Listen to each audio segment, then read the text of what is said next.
What's up, guys? I'm going to show you the rig that I like to use the most. This is a 12-aught circle hook from Dale's Tackle. It's an offset circle. I believe this is a number 2 barrel swivel, also from Dale's Tackle. Most of my terminal tackle, or pretty much all of it, comes from Dale's Tackle. This is a line rattle that I use. I use it on the leader itself between the hook and the swivel. And this is a sinker slide that I use. I like using flat no-roll sinkers with the eyes in them. That way I can utilize my sinker slide. You can get the kind that have holes drilled in it and you put it on the main line. But I like it this way. That way when you're moving spots, you're jumping around in a boat, moving from place to place, you can take them off. It only takes a second. Pop it on. When you get moving, you can take it off. And then the sinker's not sitting there bouncing up and down while you're going down the river or down the road.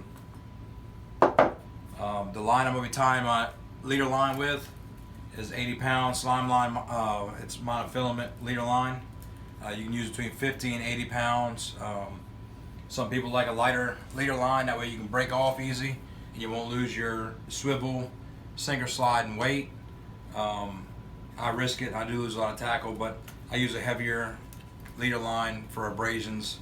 When you get them big blues, they like to gum up your line and tear up your line, and when you get into structure and stuff like that. So it's good to have a little extra protection than having a heavier leader line. Alright, again, I like to use 80-pound mono leader line, and I like to snell knot all my hooks. With circle hooks, it really helps a lot with your hookup ratio. When you snell them, it kind of gives them like a springy effect. You want to start by going over the eye this way. Point 8 to 10 inches of tag line through. You want to make a loop like that. Pinch it at the eye. Take your tag line. Take your tag line and wrap it over the shank, over top of the loop. 1, 2, 3, 4, 5, between 5 and 6 times. And then turn it and run it back through the loop like this and pull it. Keeping tension at the top so the loops don't come undone. You want to pull the tag line and the main line and kind of work this hook back and forth at the same time. It helps to wet the shank down with a little bit of spit to keep the line from getting burred up on the eye. It also helps that line to pull down nice and smooth. So you're going to pull it and then walk it down the shank of the hook by pulling the main line.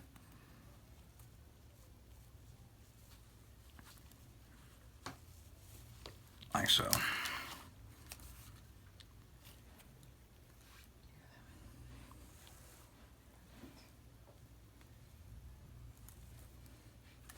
Alright, now that you got the knot snelled onto the hook, cut your tag line down. And you want to get yourself about 1 foot to 2 foot of leader line. Leave you a little extra so when you tie your knots, make sure you don't have any burrs on there too. When you tie your knots, you have plenty of extra room.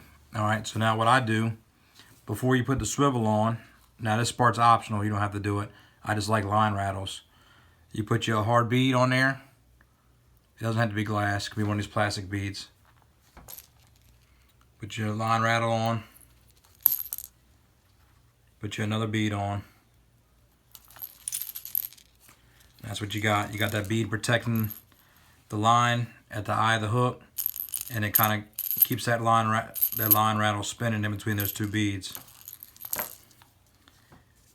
Take your swivel.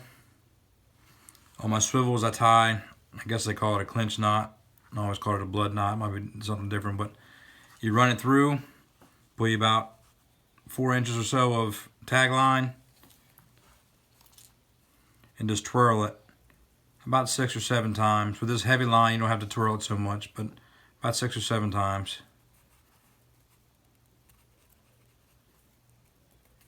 Okay, take this tag line up top, run it back through the loop, and pull it.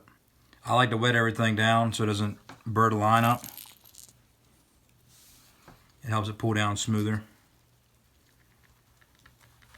So now you have a completed leader. You can store this in a bag, hang it in a box, however you want to do it to kind of store it. I like to keep 5 or 6 of them on hand, already rigged up. That way, when you get into the fish and something happens and you get hung up, or you got some frays and you cut, you just grab one out of the box, tie it on, and get back to fishing. All right, so picture this being the main line coming up here, because you got your leader back here. So your main line would tie onto the swivel. Before you tie it on, I slide up my sinker slide up the main line like so, and then I take either a rubber bead or a rubber weight stop, and I put on between the sinker slide and the swivel, and that rubber keeps the sinker slide from slamming into your knot and fraying your knot and making a failure. So this will sit down on top of your knot, on top of your swivel like that. And the good thing about these sinker slides versus putting your weights directly on your main line is when you're moving your boat from spot to spot, or you're done for the day or whatever, you can just take and clip it off, put your weights down on the floor, put them in a box, whatever, and now your weight's not sitting there jumping up and down with the boat, tearing your rods up, busting your eyes up, and causing damage to your tackle.